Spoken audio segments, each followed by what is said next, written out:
press the bell icon on the YouTube app and never miss another update. Hello ವಿದ್ಯಾರ್ಥಿಗಳೇ, ಇಂದಿನ ತರಗತಿಯಲ್ಲಿ ನೀವು ಸಂಭವನೀಯತೆ ಅಡಿಯಲ್ಲಿ ಕೆಲವು ಉದಾಹರಣೆಗಳನ್ನ ಕಲ್ತಿದ್ರಿ. ಇವತ್ತಿನ ದಿನ ಇನ್ನೂ ಉಳಿದಿರೋ ಉದಾಹರಣೆಗಳನ್ನ ಮಾಡಿ ಆ ನಂತರ ಅಭ್ಯಾಸ ಲೆಕ್ಕಕ್ಕೆ ಹೋಗೋಣ. ಈಗ ಒಂಬತ್ತನೇ ಉದಾಹರಣೆ ಏನಿದೆ ಅಂತ ನೋಡೋಣ. ಫಸ್ಟು ಪ್ರಶ್ನೆನ ಓದ್ಕೊಂಡ್ಬಿಟ್ಟು ಆ ನಂತರ ಸೊಲ್ಯೂಷನ್ ಅಂದರೆ ಪರಿಹಾರ ಮಾಡ್ತಾ ಬರೋಣ. 9ನೇ ಪ್ರಶ್ನೆ ಏನಪ್ಪ ಇದೆ ಅಂದರೆ, ಒಂದು ತರಗತಿಯ 38 ವಿದ್ಯಾರ್ಥಿಗಳ ತೂಕವನ್ನು ತೋರಿಸುವ ಆವೃತ್ತಿ ವಿತರಣಾ ಪಟ್ಟಿಯನ್ನು ಪರಿಗಣಿಸಿ ಅಧ್ಯಾಯ 14ರ ಉದಾಹರಣೆ 4ರ ಕೋಷ್ಟಕ 14.3 ಅಂತ ಹೇಳಿ ಕೊಟ್ಟಿದ್ದಾರೆ. ಈ ಪ್ರಶ್ನೆನ ಫಸ್ಟು ನೀವು ಅರ್ಥ ಮಾಡ್ಕೋಬೇಕು. ಒಂದು ತರಗತಿಯ 38 ವಿದ್ಯಾರ್ಥಿಗಳ ತೂಕವನ್ನು ತೋರಿಸುವ ಆವೃತ್ತಿಯ ವಿತರಣಾ ಪಟ್ಟಿಯನ್ನು ಪರಿಗಣಿಸಿ. ಅಂದರೆ 32 ವಿದ್ಯಾರ್ಥಿಗಳಿದ್ದಾರೆ ಆ ಒಂದು ತರಗತಿಯಲ್ಲಿ. ಅಲ್ಲಿ ಅವರ ತೂಕವನ್ನು ಒಂದು ಆವೃತ್ತಿ ವಿತರಣಾ ಪಟ್ಟಿಯನ್ನು ಪರಿಗಣಿಸಿಬಿಟ್ಟು ನೀವು ಈ ಲೆಕ್ಕವನ್ನು ಬಿಡಿಸ್ತಾ ಬರ್ತೀರಾ. ಅದಕ್ಕೆ ಅವರು ಒಂದು ಹಿಂಟ್ ಕೊಟ್ಟಿದ್ದಾರೆ. ಏನಪ್ಪ ಅಂದರೆ ಅಧ್ಯಾಯ 14ನ್ನು ತೆಗೆದುಕೊಳ್ಳಿ. ಅಧ್ಯಾಯ 14ರಲ್ಲಿ ಏನಪ್ಪ ಇದೆ ಅಂದರೆ, ಅಧ್ಯಾಯ 14 ಯಾವುದು ಅಂದರೆ ಸಂಖ್ಯಾಶಾಸ್ತ್ರ ಪಾಠದ ಹೆಸರು. ಅದರಲ್ಲಿ ಉದಾಹರಣೆ 4ರ ಕೋಷ್ಟಕವನ್ನು ನೀವು ತೆಗೆದುಕೊಳ್ಬೇಕಾಗುತ್ತೆ. ಕೋಷ್ಟಕ ಏನಿದೆ ಅನ್ನೋದನ್ನು ನೋಡೋಣ. ಅಲ್ಲಿ ಒಂದು ತರಗತಿಯಲ್ಲಿ ವಿದ್ಯಾರ್ಥಿ ತೂಕಗಳನ್ನ ಆ ಕೋಷ್ಟಕದಲ್ಲಿ ಕೊಟ್ಟಿದ್ದಾರೆ. ನೋಡಿ, ತೂಕಗಳಿದ್ದಾವೆ. ತೂಕಗಳನ್ನ kg ರೂಪದಲ್ಲಿ ಕೊಟ್ಟಿದ್ದಾರೆ. ಎಷ್ಟರಿಂದ ಎಷ್ಟುವರೆಗೂ ಕೊಟ್ಟಿದ್ದಾರೆ ನೋಡಿ, 31ರಿಂದ 35, 36ರಿಂದ 40, 41ರಿಂದ 45, 46ರಿಂದ 50, 51ರಿಂದ 55, 56ರಿಂದ 60, 61ರಿಂದ 65, 66ರಿಂದ 70, 71ರಿಂದ 75 ಇಷ್ಟು ತೂಕಗಳನ್ನ ಕೊಟ್ಟಿದ್ದಾರೆ. ಎಲ್ಲಿ ಅಂದರೆ ಒಂದು ತರಗತಿಯಲ್ಲಿ 38 ವಿದ್ಯಾರ್ಥಿಗಳ ಸಂಖ್ಯೆ ಅಂದರೆ 31ರಿಂದ 35 ಎಷ್ಟು ಜನ ಅಂದರೆ ಅಷ್ಟು ತೂಕ ಇರುವಂಥ ಎಷ್ಟು ಜನ ಮಕ್ಕಳಿದ್ದಾರೆ ಆ ತರಗತಿಯಲ್ಲಿ ಅನ್ನೋದಾದರೆ ವಿದ್ಯಾರ್ಥಿ ಸಂಖ್ಯೆಗಳನ್ನು ಕೂಡ ಪಕ್ಕದಲ್ಲಿ ಕೊಟ್ಟಿರುವಂಥದ್ದು. 31ರಿಂದ 35 9 ಜನ ಇದ್ದಾರೆ. 36ರಿಂದ 40 5, ಹಾಗೆ 41ರಿಂದ 45 14 ಇದ್ದಾರೆ. 46ರಿಂದ 50 3, ಹಾಗೆ 46ರಿಂದ 53 ಇದ್ದಾರೆ. 51ರಿಂದ 55 1, 56ರಿಂದ 60 2 ಮಕ್ಕಳಿದ್ದಾರೆ. 61ರಿಂದ 65 2, 66ರಿಂದ 70 ಒಬ್ಬ, ಹಾಗೆ ಒಬ್ಬ ಇರ್ಬೋದು ಒಬ್ಬಳು ಇರ್ಬೋದು. 71ರಿಂದ 75 ಒಬ್ಬ ವಿದ್ಯಾರ್ಥಿ ಇರುವಂಥದ್ದು. ಒಟ್ಟಾರೆ ಅಲ್ಲಿ ವಿದ್ಯಾರ್ಥಿಗಳ ಸಂಖ್ಯೆನ ನಾವು ಕೂಡಿದಾಗ ನಮಗೆ ಬರ್ತಕ್ಕಂಥದ್ದು 38. ಒಂದು ತರಗತಿಯಲ್ಲಿ ಎಷ್ಟು ಮಕ್ಕಳಿದ್ದಾರೆ ಅಂತ ಹೇಳಿದ್ದಾರೆ ಅವರು? 38 ವಿದ್ಯಾರ್ಥಿಗಳಿದ್ದಾರೆ ಅಂತ ಹೇಳಿದ್ದಾರೆ. ಇದನ್ನು ಆಧಾರವಾಗಿ ಇಟ್ಕೊಂಡು ಅಲ್ಲಿ ಕೆಳಗೆ 2 ಪ್ರಶ್ನೆಗಳನ್ನ ಕೊಟ್ಟಿದ್ದಾರೆ. ಅವನ್ನ ನಾವು ಬಿಡಿಸ್ತಾ ಬರ್ತೀವಿ. ಮೊದಲನೇ ಪ್ರಶ್ನೆ ಏನಪ್ಪ ಇದೆ ಅಂದರೆ, 46ರಿಂದ 50 kg ವರ್ಗಾಂತರದಲ್ಲಿರುವ ತರಗತಿಯ ವಿದ್ಯಾರ್ಥಿಯ ತೂಕದ ಸಂಭವನೀಯತೆಯನ್ನು ಕಂಡುಹಿಡಿಯಿರಿ ಅಂತ ಹೇಳಿದ್ದಾರೆ. ಇವಾಗ ನೀವು ಅದನ್ನು ಕಂಡುಹಿಡಿಬೇಕು. ಅದಕ್ಕೆ ಕಂಡುಹಿಡಲಿಕ್ಕೆ ಆ ಕೋಷ್ಟಕವನ್ನು ಬಳಸ್ಕೊತಾ ಇದ್ದೀರಿ. ಅದೇ ರೀತಿ ಇನ್ನೊಂದು ಪ್ರಶ್ನೆನ ಕೆಳಗಡೆ ಕೊಟ್ಟಿದ್ದಾರೆ. ಇದರಲ್ಲಿ ಸಂಭವನೀಯತೆ 0 ಮತ್ತು ಸಂಭವನೀಯತೆ 1 ಆಗಿರುವ ಒಂದೊಂದು ಘಟನೆಗಳನ್ನ ನೀಡಿರಿ ಅಂತ ಹೇಳಿರುವಂಥದ್ದು. ಈಗ ನೀವೇನಪ್ಪ ಮಾಡ್ತೀರಾ ಅಂದರೆ, ಫಸ್ಟ್ ಮೊದಲನೇ ಪ್ರಶ್ನೆನ ಬಿಡಿಸೋಣ. ಮೊದಲನೇ ಪ್ರಶ್ನೆಯಲ್ಲಿ 46ರಿಂದ 50 kg ವರ್ಗಾಂತರದಲ್ಲಿರುವ ಅಂದರೆ 46ರಿಂದ 50 kg ಅಲ್ಲಿರುವಂಥ ಮಕ್ಕಳು ಎಷ್ಟು ಜನ ಇದ್ದಾರೆ ಒಂದು ತರಗತಿಯಲ್ಲಿ ಅನ್ನೋದನ್ನು ಫಸ್ಟ್ ನೋಡ್ಕೊಳ್ಳಿ. ನೀವು ಎಷ್ಟು ಜನ ಇದರಲ್ಲಿ 46ರಿಂದ 50 3 ಜನ ಮಕ್ಕಳಿದ್ದಾರೆ. ಇದರ ಸಂಭವನೀಯತೆಯನ್ನು ನೀವು ಕಂಡುಹಿಡಿಬೇಕು. ಈ ಕಂಡುಹಿಡಿಬೇಕು ಅಂದರೆ ಫಸ್ಟ್ ನೀವು ಸೂತ್ರವನ್ನು ನೆನಪು ಮಾಡಿಕೊಂಡು ಆ ನಂತರ ಈ ಉದಾಹರಣೆಯನ್ನು ಪರಿಹಾರ ಮಾಡ್ತಾ ಬರ್ತೀರಿ. ನೋಡಿ, ಫಸ್ಟ್ ಸೂತ್ರ ಏನಿದೆ ಅಂತ ನೆನಪು ಮಾಡ್ಕೊಳ್ಳೋಣ. P(E) ಅಂದರೆ ಏನು? ಸಂಭವನೀಯತೆ ಅಂತ ಹೇಳಿ ನಾವು ಕರಿತೀವಿ. ಸಂಭವನೀಯತೆ ಸೂತ್ರ ಏನು? ಘಟನೆಯು ಸಂಭವಿಸಿದ ಯತ್ನಗಳ ಸಂಖ್ಯೆ ಬೈ ಒಟ್ಟು ಯತ್ನಗಳ ಸಂಖ್ಯೆ ಅಂತ ಹೇಳಿ ಕರಿತೀವಿ. ಇದು ಭಿನ್ನರಾಶಿಯ ರೂಪದಲ್ಲಿ ಇರುತ್ತೆ ಅನ್ನೋದನ್ನ ನೀವು ಆಲ್ರೆಡಿ ಹಿಂದಿನ ತರಗತಿಯಲ್ಲಿ ಕಲ್ತ್ಕೊಂಡಿರಿದ್ದೀರಿ ಮಕ್ಕಳೇ. ಈಗ ಪರಿಹಾರನ ಮಾಡೋಣ. ಪರಿಹಾರನ ಬಿಡಿಸ್ಲಿಕ್ಕಿನ ಮುಂಚೆ ಆ ಪ್ರಶ್ನೆಯಲ್ಲಿ ನಮಗೆ ಒಟ್ಟು ಯತ್ನಗಳ ಸಂಖ್ಯೆ ಏನಿದೆ ಅಂದರೆ, ಒಂದು ತರಗತಿಯಲ್ಲಿ ಎಷ್ಟು ಜನ ಮಕ್ಕಳಿದ್ದಾರೆ ನೋಡ್ಕೊಳ್ಳಿ ನೀವಲ್ಲಿ. ಒಂದು ತರಗತಿಯಲ್ಲಿ ನಮಗೆ ಇರುವಂಥ ಮಕ್ಕಳು ಅದನ್ನು ಬರ್ಕೊಳ್ಳಿ ಫಸ್ಟು. ಪರಿಹಾರ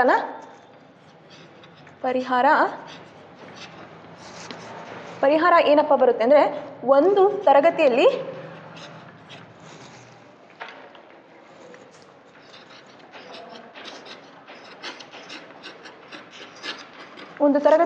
ಎಷ್ಟು ಜನ ಮಕ್ಕಳಿದ್ದಾರೆ? 38 ಮಕ್ಕಳಿದ್ದಾರೆ. ಈ 38 ವಿದ್ಯಾರ್ಥಿಗಳು ಇರೋದು ಅದೇನಾಗಿರುತ್ತೆ? ನಮಗೆ ಒಟ್ಟು ಯತ್ನಗಳ ಸಂಖ್ಯೆ ಆಗಿರುತ್ತೆ. ಒಟ್ಟು ಯತ್ನಗಳ ಸಂಖ್ಯೆ. ಈ ಪ್ರಶ್ನೆಯ ಅಡಿಯಲ್ಲಿ ನಾವು ಇನ್ನೊಂದು ಸೂತ್ರವನ್ನು ಬರ್ಕೊತೀವಿ. ಆ ಕಾರಣದಿಂದ ಒಟ್ಟು ಯತ್ನಗಳ ಸಂಖ್ಯೆನ ನಾನು ಒಟ್ಟು ವಿದ್ಯಾರ್ಥಿಗಳ ಸಂಖ್ಯೆ ಅಂತ ಹೇಳಿ ತೆಗೆದುಕೊಳ್ತೀನಿ. ಒಟ್ಟು ವಿದ್ಯಾರ್ಥಿಗಳ ಸಂಖ್ಯೆ. ಒಟ್ಟು ವಿದ್ಯಾರ್ಥಿಗಳ ಸಂಖ್ಯೆ ಎಷ್ಟಿದೆ? 38 ಇದೆ. ನಮಗೆ ಇದು ಏನಾಗಿರುತ್ತೆ? n ಅಂದರೆ ಒಟ್ಟು ವಿದ್ಯಾರ್ಥಿಗಳ ಸಂಖ್ಯೆ ಆಗಿರುತ್ತೆ. ಈಗ ಏನಪ್ಪ ಅಂದರೆ, ಸೂತ್ರನ ಹಾಕ್ಕೊಂಡು ಮೊದಲನೇ ಪ್ರಶ್ನೆನ ಬಿಡಿಸ್ತೀರಿ. ಸೂತ್ರ ಏನು ಬರುತ್ತೆ ನೋಡೋಣ. P(E) ನೀವು ಎದ್ರದ್ದು ಸಂಭವನೀಯತೆ ಕಂಡುಹಿಡಿತಾ ಇರೋದು P(E) ಅಂದರೆ ನೋಡಿ, ಅಲ್ಲಿ ಫಸ್ಟ್ನೇ ಪ್ರಶ್ನೆಯಲ್ಲಿ ಏನಿದೆ, ಅವರು 46ರಿಂದ 50 kg ವರ್ಗಾಂತರದಲ್ಲಿರುವ ತರಗತಿಯ ವಿದ್ಯಾರ್ಥಿ ತೂಕದ ಸಂಭವನೀಯತೆಯನ್ನು ಕೇಳಿರೋದು. ಹಾಗಾಗಿರೋದ್ರಿಂದ P(E) ಈಸ್ ಈಕ್ವಲ್ ಟು ಏನು ಬರುತ್ತೆ ಅಂದರೆ, ಇಲ್ಲಿ ನಾವು ಘಟನೆ ಅಂದರೆ ನಾವು ಕಂಡುಹಿಡಿತಿರೋದು ಎಷ್ಟರದ್ದು ಈಗ 46ರಿಂದ 50 ಅದು ಒಂದು ಘಟನೆ ಆಗಿರುತ್ತೆ. ಅದನ್ನು ಬಳಸ್ಕೊಂಡು ನಾವು ಈ ಲೆಕ್ಕವನ್ನು ಬಿಡಿಸ್ತಾ ಬರ್ತೀವಿ. ಇವಾಗ 46ರಿಂದ 50 ಅಂದರೆ ಇಲ್ಲಿ ಘಟನೆಯು ಸಂಭವಿಸಿದ ಯತ್ನಗಳ ಸಂಖ್ಯೆ ಜಾಗದಲ್ಲಿ ಏನು ಸೂತ್ರ ಬರುತ್ತೆ, ಏನಂತ ಬರ್ಕೊತೀರಪ್ಪ ಅಂದರೆ ನೋಡಿ, 46ರಿಂದ 50 ನಮಗೆ kg ಇರುವ ಮಕ್ಕಳ ಸಂಖ್ಯೆ. ಮಕ್ಕಳು ಅಂದ್ರೂ ಒಂದೇ, ವಿದ್ಯಾರ್ಥಿಗಳು ಅಂದರೂ ಒಂದೇ. ಇರುವ ವಿದ್ಯಾರ್ಥಿಗಳ ಸಂಖ್ಯೆ ಬೈ ಒಟ್ಟು ವಿದ್ಯಾರ್ಥಿಗಳ ಸಂಖ್ಯೆನ ಮಾಡ್ತೀರಿ.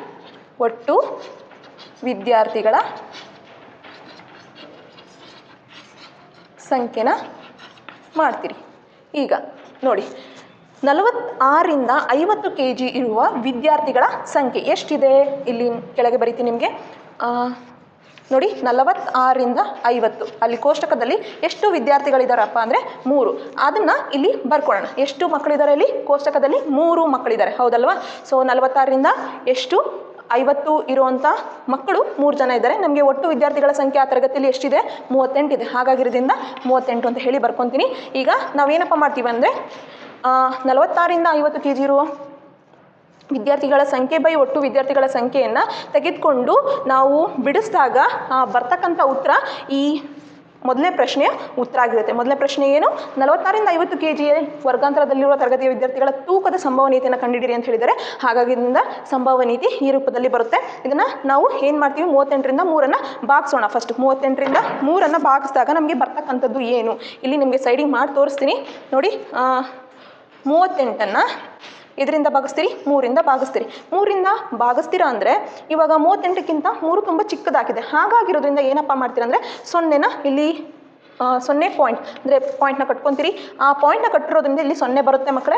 ಈಗ 0 ಬಂದ ನಂತರ ಇವಾಗ 38ಕ್ಕಿಂತ 30 ತುಂಬ ಚಿಕ್ಕದಾಯಿತು ಅಲ್ವಾ? ಮತ್ತೇನು ಮಾಡ್ತೀರಾ? ಈ ಪಾಯಿಂಟ್ ಕಟ್ಟಿರೋದ್ರಿಂದ ಇಲ್ಲಿ ಇನ್ನೊಂದು 0ನ ಬರ್ಕೋಬೋದು. ಇಲ್ಲಿ ಇನ್ನೊಂದು 0 ಬರ್ಕೊಂಡ್ರಿಂದ ಇಲ್ಲಿ ಇನ್ನೊಂದು 0ನ ಬರ್ಕೋಬೇಕಾಗತ್ತೆ. ಗೊತ್ತಾಗ್ತಿದೆ ಅಲ್ವಾ? ಈಗ ಏನಪ್ಪ ಅಂದರೆ 38ರಲ್ಲಿ 300 ಎಲ್ಲಿ ಬರುತ್ತೆ ನೋಡೋಣ. ನೋಡಿ, 38 7ನೇ ಮಾಡ್ತೀನಿ ನಾನು. 38 7 ಎಷ್ಟಪ್ಪ ಬರುತ್ತೆ ಅಂದರೆ 266 ಬರುತ್ತೆ. 266 ಬರುತ್ತೆ. 38 9ನೇ ನೋಡೋಣ, ಅಲ್ಲ 8ನೇ ನೋಡೋಣ ಎಷ್ಟು ಬರುತ್ತಪ್ಪ ಅಂದರೆ 38 8ಲೆ ನಮಗೆ 304 ಬರುವಂಥದ್ದು. ಹಾಗೆ 38 7ನೇ ನಮಗೆ 266 ಇದೆ. ಇದು 38 6ಲಿ ತೊಗೊಂಡ್ವಿ ಅಂದರೆ ಇದಕ್ಕಿಂತ ಚಿಕ್ಕದು ಬರಬಹುದು ಬೆಲೆ. ಹಾಗಾಗಿರೋದ್ರಿಂದ 38 7ನೇ ತೊಗೊತೀನಿ. 38 7 ಎಷ್ಟಿದೆ? 266 ಇದೆ. ಈಗ 300ನ್ನು 266ರಿಂದ ಕಳೀರಿ. ಎಷ್ಟು ಬರುತ್ತೆ? ಇಲ್ಲಿ 0 ಇದೆ, ಇಲ್ಲೂ 0 ಇದೆ. ಇಲ್ಲಿಂದ ಒಂದು ಕ್ಯಾರಿ ತೊಗೊತೀರಾ. ಇಲ್ಲಿಂದ ಇಲ್ಲಿ 9 ಆಗುತ್ತೆ. ಇಲ್ಲಿ 9 ಆದರೆ ಇಲ್ಲಿಂದ ಇಲ್ಲೊಂದು ಕ್ಯಾರಿ ತೊಗೊಂಡ್ವಿ ಅಂದರೆ 10 ಆಗುತ್ತೆ. 10ರಲ್ಲಿ 6 ಹೋಯ್ತು ಅಂದರೆ ಎಷ್ಟು? 4 ಉಳಿತು, ಹೌದಾ? ಈಗ ಇಲ್ಲಿ 9 ಉಳಿದಿರುತ್ತೆ. 9ರಲ್ಲಿ 6 ಹೋಯ್ತು ಅಂದರೆ ಎಷ್ಟು ಉಳಿತಪ್ಪ?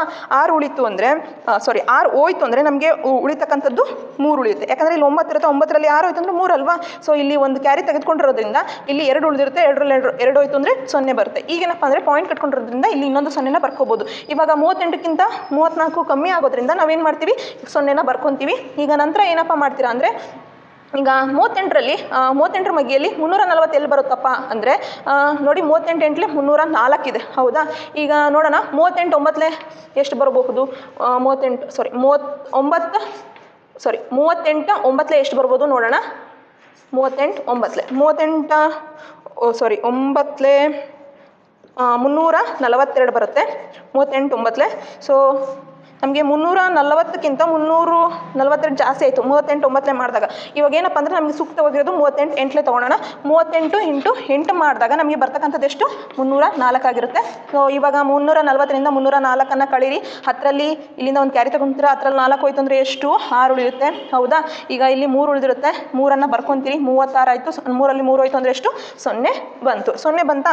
ಈಗೇನಂದರೆ ಪಾಯಿಂಟ್ ಕೊಟ್ಕೊಂಡಿರೋದ್ರಿಂದ ಇಲ್ಲಿ 0ನ ಬರ್ಕೋಬೋದು. ಯಾಕಂದರೆ 38ಕ್ಕಿಂತ 36 ಕಮ್ಮಿ ಇರೋ ಕಾರಣ ಇಲ್ಲಿ 0ನ ಬರ್ಕೊತೀರಿ. ಈಗ ನಮಗೆ 360 ಆಯಿತು. 360 ಆಯಿತು ಅಂದರೆ ಇವಾಗ 360 ಎಲ್ಲಿ ಬರುತ್ತೆ?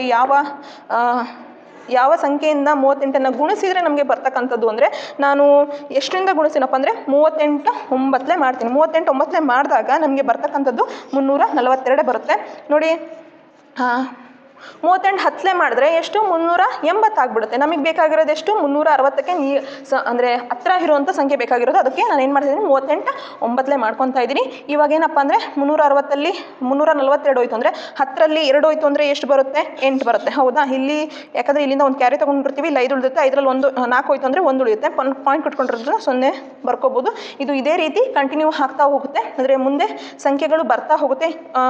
180 ಉಳಿತಾ ಇನ್ನೊಂದು ಸಂಖ್ಯೆನ ಬರೆದ್ಬಿಡ್ತೀನಿ ನಾನು. 38 4 ಮಾಡೋಣ. 38 4 ಎಷ್ಟಪ್ಪ ಬರುತ್ತೆ ಅಂದರೆ ನನಗೆ 152 ಬರುತ್ತೆ. 38 4 152.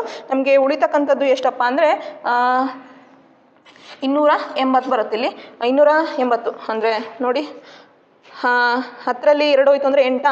ಇಲ್ಲಿ ಒಂದು ಕ್ಯಾರಿ ತೊಗೊಂಡಿರ್ತಾರೆ, ಇಲ್ಲಿ 7 ಉಳಿದುತ್ತೆ, 7ರಲ್ಲಿ 5 ಹೋಯ್ತು ಅಂದರೆ 2 ಪಾಯಿಂಟ್ ಕೊಟ್ಟಿರೋದ್ರಿಂದ 0 ಬರ್ಕೊಂಡಿದ್ದೀರಿ. ಹೀಗೆ ಇದು ಕಂಟಿನ್ಯೂ ಆಗ್ತಾ ಹೋಗುತ್ತೆ. ನಮಗೆ ಬರ್ತಕ್ಕಂಥದ್ದು ಎಷ್ಟಾಗಿರುತ್ತಪ್ಪ ಅಂದರೆ ಉತ್ತರ 38ನ 3ರಿಂದ ಭಾಗಿಸಿದಾಗ 0.07894 ಬಂದಿರೋವಂಥದ್ದು. ಇದು ಹೇಗೆ ಬಂತು ಅಂತ ಗೊತ್ತಾಯ್ತು ಅಲ್ವಾ ಮಕ್ಕಳೇ?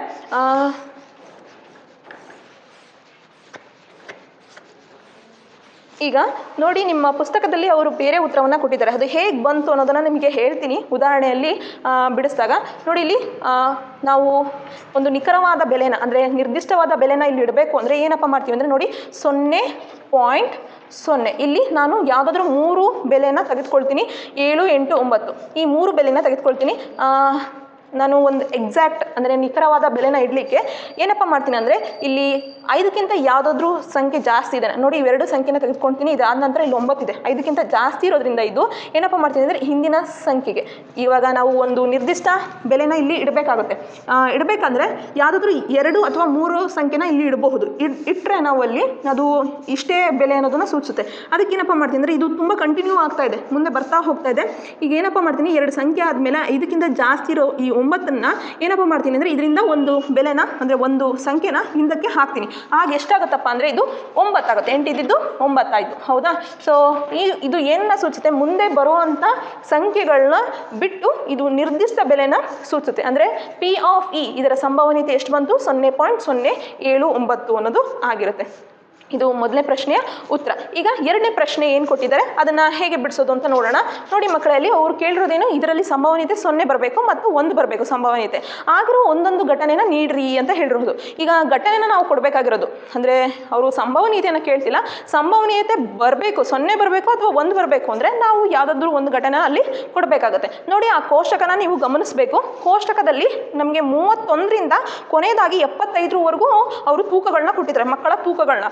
ಇವಾಗ 31ರಿಂದ ನಾವು ಮಾಡಿದಾಗ ನೋಡಿ, ಇವಾಗ ಯಾವುದೋ ಒಂದು ತೊಗೊಂಡ್ರೆ ನೀವು 46ರಿಂದ 50 ಇಲ್ಲಿ ಮಾಡಿರೋಂಥದ್ದು ಯಾವುದು 46ರಿಂದ 50ರ ಸಂಭವನೀಯತೆಯನ್ನು ಕಂಡಿಡಿದ್ರೆ ಎಷ್ಟು ಬಂತು ನಮಗೆ? 0.079 ಈ ರೀತಿಯಲ್ಲಿ ಬಂದಿರತಕ್ಕಂಥದ್ದು. ಹೌದಲ್ವಾ? ಇವಾಗ ನಾವು ಇಷ್ಟನ್ನು ಮಾಡಿದಾಗ ನಮಗೆ 0ಯಿಂದ 1 ನಡುವೆ ಬರ್ತಕ್ಕಂಥ ಸಂಖ್ಯೆ ಇದಾಗಿರುತ್ತೆ. ಇವಾಗ ನಮಗೆ ಬೇಕಾಗಿರೋದು ಸಂಭವನೀಯತೆ 0 ಬರಬೇಕು. ಅದಕ್ಕೆ ಏನಪ್ಪ ಮಾಡ್ತೀನಿ ಅಂದರೆ ನಾನು 30 kg ಅಲ್ಲಿ ನೋಡಿ ಆ ಕೋಷ್ಟಕದಲ್ಲಿ 30 kg ಅನ್ನೋದು ಕೊಟ್ಟಿಲ್ಲ, ಅಂದರೆ 31ಕ್ಕಿಂತ ಕಮ್ಮಿ ಇರಬೇಕು. ಅದು ಯಾವುದಾಗಿರುತ್ತೆ? 30. ಇದೇ 30 ತಗೋಬೇಕು ಅಂತ ಏನಿಲ್ಲ, 31ಕ್ಕಿಂತ ಕಮ್ಮಿ ಇರುವಂಥದ್ದು ಅಂದರೆ 30 kg ಇರುವಂಥ ತೂಕದ ಅಂದರೆ ಒಂದು ತರಗತಿಯಲ್ಲಿರೋ 30 kg ಇರುವಂಥ ತೂಕ ಇರುವಂಥ ಒಬ್ಬ ವಿದ್ಯಾರ್ಥಿಯನ್ನು ನಾನು ತೆಗೆದುಕೊಂಡಾಗ ಸಂಭವನೀಯತೆ 0 ಬರುತ್ತೆ. ಹೆಂಗಪ್ಪ ಅಂದರೆ ನೋಡಿ, ಅಲ್ಲಿ ನಿಮಗೆ ಪ್ರಶ್ನೆಯಲ್ಲಿ ಕೋಷ್ಟಕ ಕೊಟ್ಟಿದ್ದಾರಲ್ವ, ಅಲ್ಲಿ ಕೋಷ್ಟಕ, ಆ ಕೋಷ್ಟಕದಲ್ಲಿ ಎಲ್ಲಾದರೂ ವಿದ್ಯಾರ್ಥಿಯ ಸಂಖ್ಯೆ ಇದೆನಾ? 30 kg ಇರುವಂಥ ವಿದ್ಯಾರ್ಥಿಯ ಸಂಖ್ಯೆ ಇಲ್ಲ ಅಲ್ವಾ? ಇವಾಗ ನಾವು ಈ ಸೂತ್ರದ ಮೇಲೆ ಬಿಡಿಸ್ತೀವಿ ಅನ್ನೋದಾದರೆ ನೋಡಿ, ನಾವು ಕಂಡುಹಿಡ್ತಿರೋದೇನು 30 kgಯ ವಿದ್ಯಾರ್ಥಿ ಇರುವಂಥ 30 kg ಇರುವ ವಿದ್ಯಾರ್ಥಿಯ ಸಂಭವನೀಯತೆ ಕಂಡುಹಿಡಿಯೋಣ ಅಂತ ಅಂದ್ಕೊಳ್ಳಿ. ಅವಾಗ ಸಂಭವನೀಯತೆ 0 ಬರಬೇಕು ನಮಗೆ ಅಂದರೆ ಇವಾಗ 30 kg ಇರುವ ನಮಗೆ ವಿದ್ಯಾರ್ಥಿಯ ಸಂಖ್ಯೆ ಬೇಕು ಅಂದರೆ ಅಲ್ಲಿ ಇಲ್ಲೇ ಇಲ್ಲ ಅಂದರೆ ಅದೇನಾಗಿರುತ್ತೆ? 0 ಆಗಿರುತ್ತೆ. ಹೌದಲ್ವಾ? ಇವಾಗ ನಾವು ಇಲ್ಲಿ 46ರಿಂದ 50 ಕಂಡುಹಿಡಿದ್ವಿ. ಇವಾಗ ನಮಗೆ ಬೇಕಾಗಿರೋದೇನು? 30 kg ಇರುವ ವಿದ್ಯಾರ್ಥಿಯನ್ನು ನಾವು ತೂಕದ ಸಂಭವನೀಯತೆಯನ್ನು ಕಂಡುಹಿಡಿತಿದ್ವಿ ಅಂತ ಅಂದ್ಕೊಳ್ಳಿ. ಆಗ ಇಲ್ಲೇನು ಬರುತ್ತೆ? ಆ ಕೋಷ್ಟಕದಲ್ಲಿ ಏನೂ ಇಲ್ಲ ಅಂದರೆ ಅದು 0 ಆಗಿರುತ್ತೆ. ಇವಾಗ 0 ಒಟ್ಟು ವಿದ್ಯಾರ್ಥಿಗಳ ಸಂಖ್ಯೆನ ನಾವು ಏನು ಮಾಡ್ತೀವಿ? 38 ಅಂತ ತೆಗೆದುಕೊಳ್ತೀವಿ ಅಂತ ಅಂದ್ಕೊಳ್ಳಿ. ಆಗೇನಾಯಿತು? 38ರಿಂದ 0ನ ನೀವು ಭಾಗಿಸಿದಾಗ ನಮ್ಗೆ ಬರ್ತಕ್ಕಂಥದ್ದೇನು? 0. ಹಾಗಾಗಿರೋದ್ರಿಂದ 0 ಬಂತಲ್ವ ಸಂಭವನೀಯತೆ. ಇವಾಗ ಏನಪ್ಪ ಮಾಡ್ತೀರಾ ಅಂದರೆ ಇಲ್ಲಿ ನೀವು 30 kg ತೂಕದ ವಿದ್ಯಾರ್ಥಿಯನ್ನು ತೆಗೆದುಕೊಂಡಾಗ ಅದು ಒಂದು ಘಟನೆ ಅಂತ ಪರಿಗಣಿಸಿದಾಗ ಸಂಭವನೀಯತೆ ಎಷ್ಟು ಬರುತ್ತೆ? 0 ಬರುತ್ತೆ. ಇದು ಎರಡನೇ ಪ್ರಶ್ನೆ ಉತ್ತರ ಹೇಗೆ ಬಂತು ಅಂತ ಗೊತ್ತಾಯಿತು ಅಲ್ವಾ? ಇವಾಗ ನೀವು ಕಂಡುಹಿಡಿತಿರೋದೇನು? 30 kg 30 kg ಇರುವಂಥ ವಿದ್ಯಾರ್ಥಿಯ ಘಟನೆಯನ್ನು ತೆಗೆದುಕೊಂಡಾಗ ನಮಗೆ ಬರ್ತಕ್ಕಂಥ ಸಂಭವನೀಯತೆ 0 ಆಗಿರುತ್ತೆ ಅಂತ ಹೇಳಿ ಕಾರಣವನ್ನು ಕೊಡ್ತೀರಿ. ಆಗ ಆ ನಂತರ ಏನು ಹೇಳಿದರೆ ಮತ್ತೆ ಸಂಭವನೀಯತೆ 1 ಅಂತ ಬರಬೇಕು. ಸಂಭವನೀಯತೆ 1 ಅಂತ ಬರಬೇಕು ಅಂದರೆ ಈಗೇನಪ್ಪ ಮಾಡ್ತೀರಾ ಅಂದರೆ 30 kgಗಿಂತ ಹೆಚ್ಚು ತೂಕದ ವಿದ್ಯಾರ್ಥಿಯ ಸಂಭವನೀಯತೆಯನ್ನು ನೀವು ಬರ್ಕೋಬೇಕಾಗುತ್ತೆ. 30 kgಗಿಂತ ಹೆಚ್ಚು 30 kgಗಿಂತ ಹೆಚ್ಚು ಇರುವ ಸಂಭವನೀಯತೆಯನ್ನು ತೆಗೆದುಕೊಂಡಾಗ 30 kg ಇರುವಂಥ ವಿದ್ಯಾರ್ಥಿಯ ತೂಕವನ್ನು ತೆಗೆದುಕೊಂಡಾಗ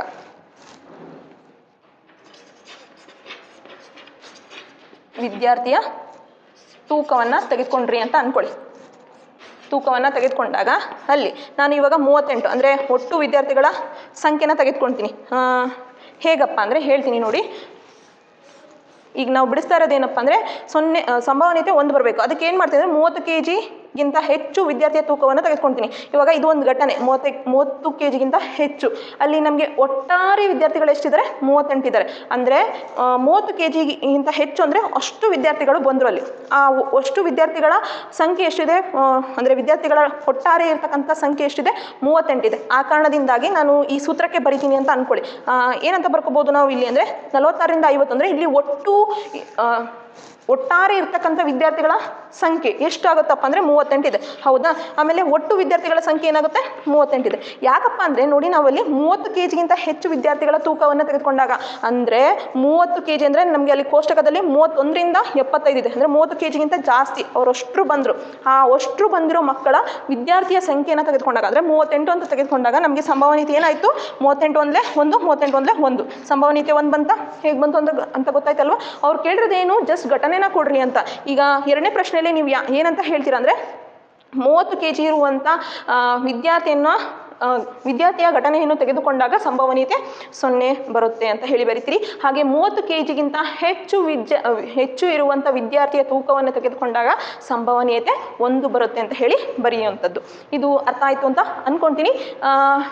ಈಗ ಮುಂದಿನ ಉದಾಹರಣೆನ ನೋಡ್ತಾ ಬರೋಣ ಮಕ್ಕಳೇ.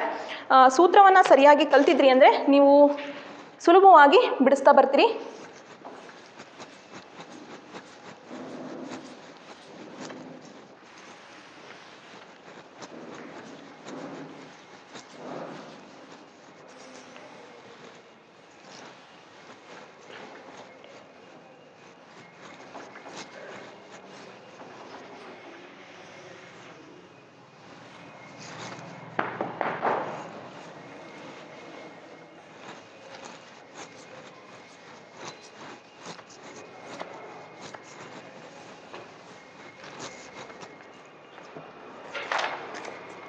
ಈಗ ಮುಂದಿನ ಪ್ರಶ್ನೆ ನೋಡೋಣ. ಮುಂದಿನ ಪ್ರಶ್ನೆ ಏನಪ್ಪ ಇದೆ ಅಂದರೆ ನೋಡಿ ಅಲ್ಲಿ ಉದಾಹರಣೆ 10 ನಾವು ಇವಾಗ ಬಿಡಿಸ್ತಾ ಇರೋವಂಥದ್ದು. ಉದಾಹರಣೆ 10ರಲ್ಲಿ ಏನಿದೆ ಪ್ರಶ್ನೆ ಫಸ್ಟು ಅರ್ಥ ಮಾಡ್ಕೊಳ್ಳೋಣ. ಸಂಭವನೀಯತೆ ಅಲ್ಲಿರುವಂಥ ಪಾಠದಲ್ಲಿರುವಂಥ 10ನೇ ಉದಾಹರಣೆ. ಬೀಜಗಳು ತುಂಬಿರುವ 5 ಚೀಲಗಳಿಂದ ತಲಾ 50 ಬೀಜಗಳು ಯಾದೃಚ್ಛಿಕವಾಗಿ ಆರಿಸಲಾಗಿದೆ ಅಂತ ಹೇಳಿದ್ದಾರೆ. ಫಸ್ಟು ಬೀಜಗಳು ತುಂಬಿರುವ ಚೀಲ ಎಷ್ಟಿದ್ದಾವೆ ನೋಡ್ಕೊಳ್ಳೋಣ. ಎಷ್ಟು ಚೀಲ ಇದಾವಪ್ಪ ಅಂದರೆ ಫಸ್ಟ್ ನಿಮಗೆ ಪ್ರಶ್ನೆನ ಅರ್ಥ ಮಾಡಿಸ್ತೀನಿ.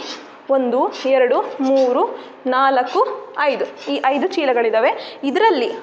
ಇದರಲ್ಲಿ ಅವರು ಎಷ್ಟು ಬೀಜಗಳನ್ನ ಆರಿಸಿದಾರಪ್ಪ ಅಂದರೆ 50 ಬೀಜನ ತೆಗೆದುಕೊಂಡಿದ್ದಾರೆ ಅಂತ ಹೇಳಿದ್ದಾರೆ. ಬೀಜಗಳನ್ನ ತೆಗೆದುಕೊಂಡಿದ್ದಾರೆ ಅಂದರೆ ಆರಿಸಲಾಗಿದೆ, ತೆಗೆದುಕೊಂಡಿದ್ದಾರೆ. ಈಗ ಮತ್ತೇನಪ್ಪ ಇದೆ ಅಂದರೆ ಮತ್ತು ಅವುಗಳನ್ನು ಮೊಳಕೆ ಹೊಡೆಯಲು ಆದರ್ಶ ವಾತಾವರಣದಲ್ಲಿ ಇರಿಸಲಾಗಿದೆ. ಈ ಚೀಲಗಳನ್ನ ಏನಪ್ಪ ಅಂದರೆ ಮೊಳಕೆ ಹೊಡಿಲಿಕ್ಕೆ ಒಂದು ಕಡೆ ಅವರು ಏನು ಮಾಡಿದ್ದಾರೆ ಪ್ಲೇಸ್ ಮಾಡಿದ್ದಾರೆ, ಇಟ್ಟಿದ್ದಾರೆ.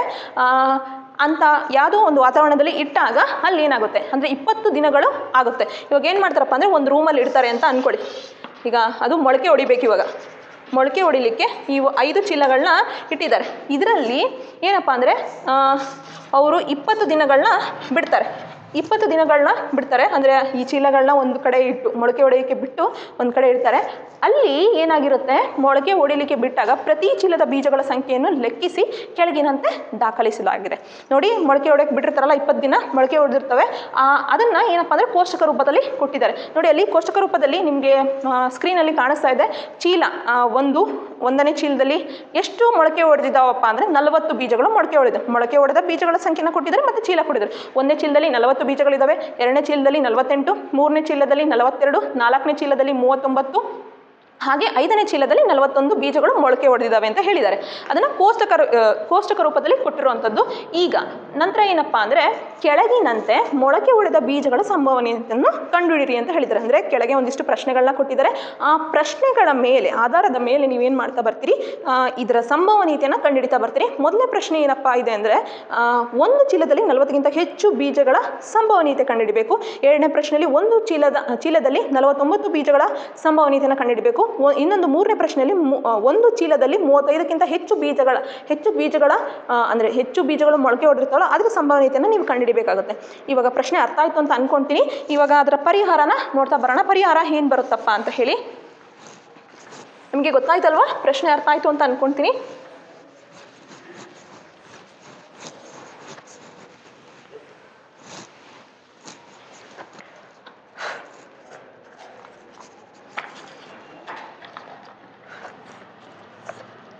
ಹಾಂ, ಇವಾಗ ನೋಡಿ ಮಕ್ಕಳೇ, ಅಲ್ಲಿ ನಮಗೆ ಪರಿಹಾರ ಬಿಡಿಸ್ಲಿಕ್ಕಿಂತ ಮುಂಚೆ ನಮಗೆ ಸೂತ್ರ ನೆನಪು ಮಾಡಿಕೊಂಡು ಫಸ್ಟು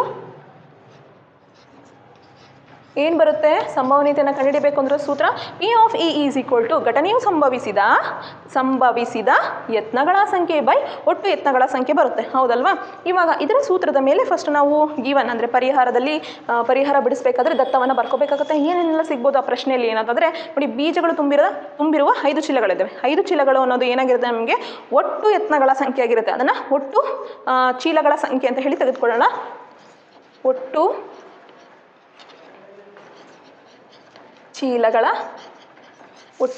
ಚೀಲಗಳ ಸಂಖ್ಯೆ ಆಗಿರುತ್ತೆ. ಇದು ಎಷ್ಟು ಕೊಟ್ಟಿದ್ದಾರೆ ಅವರು? 5 ಕೊಟ್ಟಿದ್ದಾರೆ. ಒಟ್ಟು ಚೀಲಗಳ ಸಂಖ್ಯೆ ಎಷ್ಟು? 5 ಇದೆ. ಈಗ ನಮಗೆ ಪ್ರಶ್ನೆಯಲ್ಲಿ ಕೊಟ್ಟಿರ್ತಕ್ಕಂಥದ್ದು ಮೊದಲನೇ ಪ್ರಶ್ನೆ ಏನಿದೆ, ಒಂದು ಚೀಲದಲ್ಲಿ 40ಕ್ಕಿಂತ ಹೆಚ್ಚು ಬೀಜಗಳು ಮೊಳಕೆ ಹೊಡೆದಿರೋದನ್ನು ನೀವು ಕಂಡುಹಿಡಿಬೇಕಾಗಿರೋದು. ಇಲ್ಲಿ ಸೂತ್ರವನ್ನು ಫಸ್ಟ್ ಬರ್ಕೊಂಡ್ಬಿಡೋಣ. ಸೂತ್ರ ಬರ್ಕೊಳಕ್ಕಿಂತ ಮುಂಚೆ ನೋಡಿ, ಒಂದು ಚೀಲದಲ್ಲಿ 40ಕ್ಕಿಂತ ಹೆಚ್ಚು ಬೀಜಗಳು ಮೊಳಕೆ ಹೊಡೆದಿರೋರ ಸಂಖ್ಯೆನ ಬರ್ಕೊಂಡ್ಬಿಡೋಣ. ಪರಿಹಾರ ಬಿಡಿಸೋಕ್ಕಿಂತ ಮುಂಚೆ ಒಂದು ಚೀಲದಲ್ಲಿ 40ಕ್ಕಿಂತ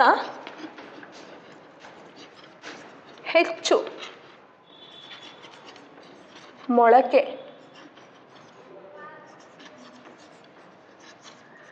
ಹೊಡೆದ ಬೀಜಗಳ ಸಂಖ್ಯೆ ನೋಡಿ. ಬೀಜಗಳ ಸಂಖ್ಯೆ ಎಷ್ಟಿದೆ ಅನ್ನೋದರೆ ಕೋಷ್ಟಕದಲ್ಲಿ 40ಕ್ಕಿಂತ ಹೆಚ್ಚು ಬೀಜಗಳ ಎಷ್ಟು ಬರ್ತವೆ ಅನ್ನೋದು ನೋಡ್ಕೋಣ. ನೋಡಿ, ಒಂದನೇ ಕೋಷ್ಟಕದಲ್ಲಿ ಚೀಲಗಳನ್ನ ಕೊಟ್ಟಿದ್ದಾರೆ. 1 2 3 4 5 ಚೀಲದಲ್ಲಿ 40ಕ್ಕಿಂತ ಹೆಚ್ಚು ಎಲ್ಲಿದೆ ನೋಡ್ಕೊಳ್ಳಿ. ಒಂದನೇ ಚೀಲದಲ್ಲಿ 40 ಇದೆ. ನಮಗೆ ಬೇಕಾಗಿರೋದು 40ಕ್ಕಿಂತ ಹೆಚ್ಚು, ಇದು ಬರಲ್ಲ ಒಂದನೇ ಚೀಲ. ಎರಡನೇ ಚೀಲದಲ್ಲಿ 48 ಇದೆ, ಅಂದರೆ 40ಕ್ಕಿಂತ ಜಾಸ್ತಿ ಆಯಿತು. ಹೌದಾ, ಒಂದು ಚೀಲ ಸಿಕ್ತು. ಮೂರನೇ ಚೀಲದಲ್ಲಿ 42 ಮೊಳಕೆ ಹೊಡೆದ ಬೀಜಗಳಿದ್ದಾವೆ, ಅಂದರೆ 40ಕ್ಕಿಂತ ಜಾಸ್ತಿ ಇದ್ದಾವೆ. ಹಾಗಾಗಿರೋದ್ರಿಂದ 2 ಚೀಲ ಅದು. ಹಾಗೆ 4ನೇ ಚೀಲದಲ್ಲಿ 39 ಇದೆ. ನಮಗೆ ಇದು 40ಕ್ಕಿಂತ ಜಾಸ್ತಿ ಬೇಕಾಗಿರೋದು, ಇದು 39 ಆಗಿರೋದ್ರಿಂದ ಇದು ಬರಲ್ಲ. ಈಗ ಮುಂದಿನ ಚೀಲ 5ನೇ ಚೀಲದಲ್ಲಿ ಎಷ್ಟಿದ್ದಾವೆ? 41 ಇದ್ದಾವೆ. ಹೌದಲ್ವಾ? ಅಂದರೆ 40ಕ್ಕಿಂತ ಜಾಸ್ತಿ ಮೊಳಕೆ ಹೊಡೆದಿರೋ ಬೀಜಗಳು 5ನೇ ಚೀಲದಲ್ಲಿದ್ದಾವೆ. ಹಾಗಾಗಿ ಒಟ್ಟಾರೆ ನಮಗೆ ಎಷ್ಟು ಬೀಜಗಳಾದವು? 40ಕ್ಕಿಂತ ಹೆಚ್ಚು ಮೊಳಕೆ ಹೊಡೆದಿರುವ ಬೀಜಗಳು ಎಷ್ಟು ಚೀಲದಲ್ಲಿ ಸಿಕ್ಕುವಪ್ಪ ಅಂದರೆ 3 ಚೀಲದಲ್ಲಿ. ಹೌದಾ? ಯಾವುದಾದ್ರು 2ನೇ ಚೀಲ, 3ನೇ ಚೀಲ ಮತ್ತು 5ನೇ ಚೀಲದಲ್ಲಿ ಇಷ್ಟು, ಅಂದರೆ 40ಕ್ಕಿಂತ ಜಾಸ್ತಿ ಇದ್ದಾವೆ. ಹಾಗಾಗಿರೋದ್ರಿಂದ ಒಟ್ಟು ಚೀಲಗಳ ಸಂಖ್ಯೆನ ಅಂದರೆ ಒಂದು ಚೀಲದಲ್ಲಿ 40ಕ್ಕಿಂತ ಹೆಚ್ಚು ಮೊಳಕೆ ಹೊಡೆದ ಬೀಜಗಳ ಸಂಖ್ಯೆ ಎಷ್ಟಪ್ಪ ಇದೆ? ಬೀಜಗಳ ಸಂಖ್ಯೆ ಅಂದರೆ ಒಂದು ಚೀಲದಲ್ಲಿ 40ಕ್ಕಿಂತ ಹೆಚ್ಚು ಮೊಳಕೆ ಹೊಡೆದ ಬೀಜಗಳ ಸಂಖ್ಯೆ ಎಷ್ಟಿದೆ ಅಂದರೆ ನಾನು 3 ಅಂತ ತೆಗೆದುಕೊಳ್ತೀನಿ. ಯಾಕಂದರೆ 3ರಲ್ಲಿ ಅಲ್ವಾ ಒಟ್ಟು ನಮಗೆ ಬೇಕಾಗಿರುವಂಥದ್ದು 3 ಚೀಲದಲ್ಲಿ ಸಿಗುವಂಥದ್ದು ಬೀಜಗಳ ಸಂಖ್ಯೆ. ಹಾಗಾಗಿರಿಂದ 3 ಅಂತ ಬರ್ಕೊತೀನಿ. ಇವಾಗ ಸೂತ್ರವನ್ನು ಬರ್ಕೊಳ್ಳೋಣ. P ಆಫ್ E ಅಂದ್ರೂ ಸಂಭವನೀಯತೆಯಲ್ಲಿ ಕಂಡುಹಿಡಬೇಕು. ಯಾವುದ್ರದ್ದು ಸಂಭವನೀಯತೆ ಕಂಡುಹಿಡಿತೀರಾ? ಫಸ್ಟ್ನೇ ಪ್ರಶ್ನೆಯಲ್ಲಿ ಒಂದು ಚೀಲದಲ್ಲಿ 40ಕ್ಕಿಂತ ಹೆಚ್ಚು ಬೀಜಗಳು ಮೊಳಕೆ ಹೊಡೆದಿರುವ ಸಂಖ್ಯೆ ಅಂತ ಹೇಳಿ ಬರ್ಕೊತೀರಾ. ಅಂದರೆ ನಾವು ಕಂಡುಹಿಡಿತಿರೋದು ಅದ್ರದ್ದು ಒಂದು ಚೀಲದಲ್ಲಿ 40ಕ್ಕಿಂತ ಹೆಚ್ಚು. ಹೌದಲ್ವಾ? ಈಗ ಇಲ್ಲಿ ಸೂತ್ರ ಏನಪ್ಪ ಬರುತ್ತೆ ಅಂದರೆ ನಮಗೆ ಚೀಲಗಳ ಸಂಖ್ಯೆ ಮೊಳಕೆ ಹೊಡೆದ ಅಂದರೆ 40ಕ್ಕಿಂತ ಹೆಚ್ಚು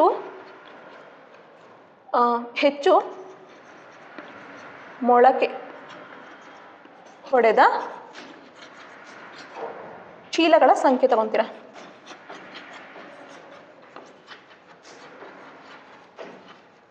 ನೋಡಿ ಒಂದು ಚೀಲದಲ್ಲಿ 40ಕ್ಕಿಂತ ಹೆಚ್ಚು ಎಲ್ಲಿ ಸಿಗುತ್ತಪ್ಪ ಅಂದರೆ ಹೆಚ್ಚು ಮೊಳಕೆ ಹೊಡೆದಿರೋವು ಬೀಜಗಳ ಸಂಖ್ಯೆ ಅಂದರೆ 40ಕ್ಕಿಂತ ಹೆಚ್ಚು ಎಲ್ಲಿ ಸಿಗುತ್ತಪ್ಪ ಅಂದರೆ ನಮಗೆ 3 ಚೀಲಗಳಲ್ಲಿ ಸಿಗುವಂಥದ್ದು. ಹಾಗಾಗಿರೋದ್ರಿಂದ 40ಕ್ಕಿಂತ ಹೆಚ್ಚು ಮೊಳಕೆ ಹೊಡೆದ ಚೀಲಗಳ ಸಂಖ್ಯೆ ಬೈ ಒಟ್ಟು ಚೀಲಗಳ ಸಂಖ್ಯೆನ ಮಾಡ್ತೀರಿ.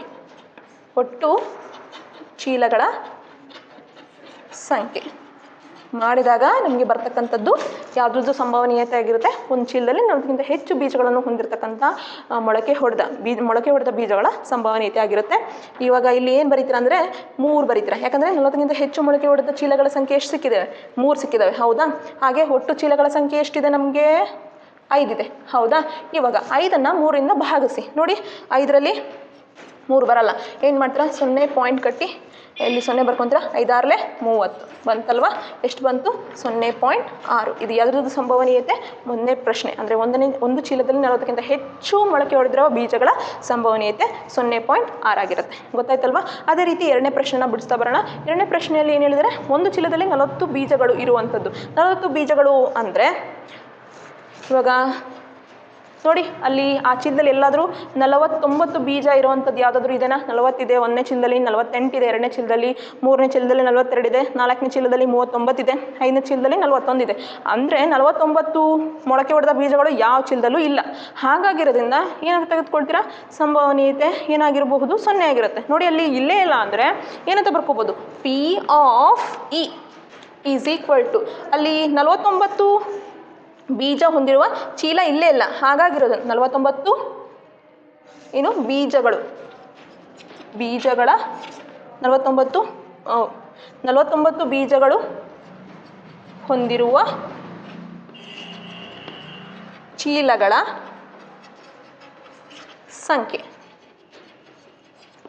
ಬೈ ಒಟ್ಟು ಚೀಲಗಳ ಸಂಖ್ಯೆ ಮಾಡ್ತೀರಿ. ಈಸ್ ಈಕ್ವಲ್ ಟು ನೋಡಿ ಅಲ್ಲಿ 49 ಅನ್ನೋ ಬೀಜಗಳು ಇರುವಂಥ ಯಾವುದಾದ್ರೂ ಚೀಲ ಇದೆನಾ? ಇಲ್ಲ ಅಲ್ವಾ? ಹಾಗ ಕಾರಣ ಏನು ಮಾಡ್ತೀರಿ? 0 ಅಂತ ಬರ್ಕೊತೀರ. ಒಟ್ಟು ಚೀಲಗಳ ಸಂಖ್ಯೆ ಎಷ್ಟಿದೆಪ್ಪ? ಅಲ್ಲಿ ನಮಗೆ 5 ಇದೆ, ಹೌದಾ? 5ರಿಂದ 0ನ ಭಾಗಿಸಿದಾಗ ನಮ್ಗೆ ಏನು ಬರುತ್ತೆ? 0 ಬರುತ್ತೆ. ಸಂಭವನೀಯತೆ ಎಷ್ಟಾಯಿತು? 0. ಇದು ಎರಡನೇ ಪ್ರಶ್ನೆಯ ಉತ್ತರ. ಗೊತ್ತಾಯ್ತಲ್ವಾ? ಈಗ ಮೂರನೇ ಪ್ರಶ್ನೆ ಏನಪ್ಪ ಅಂದರೆ, ಒಂದು ಚೀಲದಲ್ಲಿ 35ಕ್ಕಿಂತ ಹೆಚ್ಚು, ಇಲ್ಲೇ ಬರುತ್ತೆ ತೋರಿಸ್ತೀನಿ ನಿಮಗೆ. ಇದು ಮೂರನೇ ಪ್ರಶ್ನೆದು ಅಂದರೆ 30ಕ್ಕಿಂತ ಹೆಚ್ಚಿರೋದು. ಇಲ್ಲಿ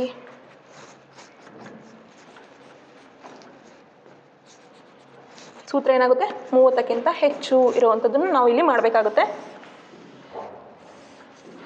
ಒಂದು ಚೀಲದಲ್ಲಿ 30ಕ್ಕಿಂತ ಹೆಚ್ಚು ಮೊಳಕೆ ಹೊಡೆದ ಬೀಜಗಳ ಸಂಖ್ಯೆ ಎಷ್ಟಿದೆಪ್ಪ ಅಂದರೆ ನೋಡಿ, ಅಲ್ಲಿ ಫಸ್ಟ್ ನೋಡ್ಕೊಂಡ್ಬಿಡೋಣ. ಎಷ್ಟಿದೆ ಅಂದರೆ 30ಕ್ಕಿಂತ ಹೆಚ್ಚು. ಮೊದಲನೇ ಚೀಲದಲ್ಲಿ 40 ಇದೆ, 30ಕ್ಕಿಂತ ಹೆಚ್ಚು ಸಿಗುತ್ತೆ. ಎರಡನೇ ಚೀಲದಲ್ಲಿ 48 ಇದೆ, ನಮಗೆ 30ಕ್ಕಿಂತ ಹೆಚ್ಚು ಸಿಗುತ್ತೆ. ಮೂರನೇ ಚೀಲದಲ್ಲಿ 40ಕ್ಕಿಂತ ಹೆಚ್ಚಿದೆ, 30ಕ್ಕಿಂತ ಹೆಚ್ಚಿದೆ, 42 ಇದೆ. ನಾಲ್ಕನೇ ಚೀಲದಲ್ಲಿ 39 ಇದೆ, ಅಂದರೆ 30ಕ್ಕಿಂತ ಜಾಸ್ತಿ ಇದೆ ಅಲ್ವಾ?